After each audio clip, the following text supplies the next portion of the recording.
Hey there, thanks for watching. Welcome to Side Hustle Tuesday. So I am coming at you from my car on my lunch break in a park. I've just gone for a bit of a quick walk around, even though it's chilly, so please excuse my red nose and pink cheeks. So let's get into it. This is going to be my year-end wrap-up for my eBay biz. So that's 2018 wrapping up. I just pulled my numbers from PayPal and kind of spent some time going over them, figuring out what everything means. So I pulled everything from January to December of 2018, and these are my numbers. So, and I'll be looking down at them here. I have them in my head, but I just had to write them out as well. So my total gross incoming was $4,100. And that's all transactions from eBay to my PayPal account. And I have a separate account for just eBay. Out of that 4,100, 900 went to shipping, 700 went to eBay fees, and then approximately 100 went to PayPal fees. PayPal takes 2.9% of every transaction. Good to know. So out of that gross 4,100, I had about 2,400 net. So that's roughly 56% after those fees had been deducted. So that's probably that's just about right in line with what I've heard other eBayers come in at, more or less 50%. That's before expenses. So of that 2,400, I have additional expenses to deduct out, and these range from things like your cost of goods, your home office. If you use a percentage of your home exclusively for business, you can deduct that percentage. Mileage, shipping supplies, everything, things that fall under that in that category. So I have to go through and sort of weed out what of that is directly deductible as an exercise, because for 2018 I did not meet the requirements to be 1099K'd on PayPal, which means I had fewer than 200 transactions and I made less than $20,000 gross. So I won't get a 1099, meaning that income won't be directly taxable. Although taxes are due on that income, I won't receive a 1099 from eBay.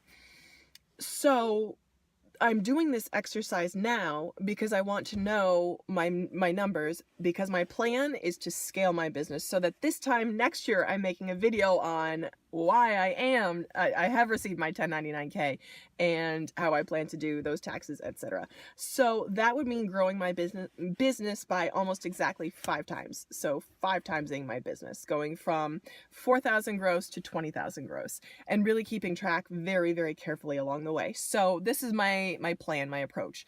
I plan to be rigorously disciplined, number one, with what I take out of the business account, because toward the middle of the year, like April, May-ish, I started trying to be a little bit more disciplined and saying I'd pay myself $10 for every sale, because that's about my profit margin, and I was okay with that, but I was not consistent in that, and I would kind of take money from there if I wanted to do something fun, or I wanted to do this, or I was a little short, or I needed gas. No more this year. That account is closed to expenses that are not directly eBay related, and I plan on opening a separate PayPal account for the eBay, or for myself personally. So, it's kind of a lot to manage. I find like keeping track of emails and passwords to be the most annoying thing. But I'm going to double check on PayPal and see there must be a way that you can run concurrent accounts or different accounts. So I'm going to look into that. So number one is to be rigorously disciplined with what I do and to not allow myself to sort of take here and there for things that are not directly related to eBay. So that's number one. Number two is I have a detailed plan in place for listing new items. I'm just going to do 10 items a week right now. And if I need to grow from there, I will. But for what right now, 10 items a week is manageable. It doesn't hugely cut into my my time. It's sustainable, meaning it's something I can just work into my everyday pattern and process, or my weekly pattern and process, and it's not going to make that much of an interruption, because right now, rather than like going flat out and exhausting myself, I'm all about doing things that are sustainable for the long term and building systems that allow me to get to where I need to go in an effortless fashion. So that's number two. And number three, I just plan to keep my eyes open for any let's say deals or any new partnerships I can make that would allow a new stream of saleable items, goods into my store. Because right now where I'm getting the bulk of my items is from the Goodwill outlets. This is kind of a popular sourcing place. There's a great one by me, and I'll go and like make a day trip of it. And that's where I've been getting my items, and my cost of goods is like, it's ridiculous. It's like my profit model is less than $1, and that's what it works out to when I go to the Goodwill outlets.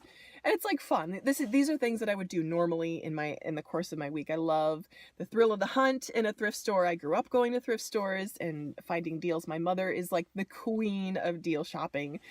She's amazing, and she likes to go with me. So these are things that we would be doing anyway. I'm just working it into a profit model and making a little bit of money off of that.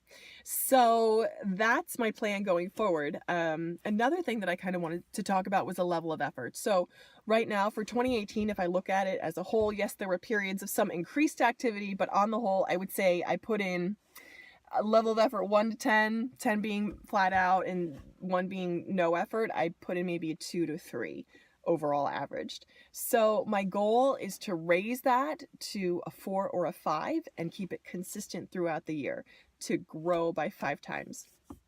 So that's the plan. And we'll see where that takes me. That's the plan for 2018 or for 2019, excuse me, in this area of my life, to take what's already working on a teeny tiny macro level and then micro level, and then grow it to a little bit bigger and see what happens.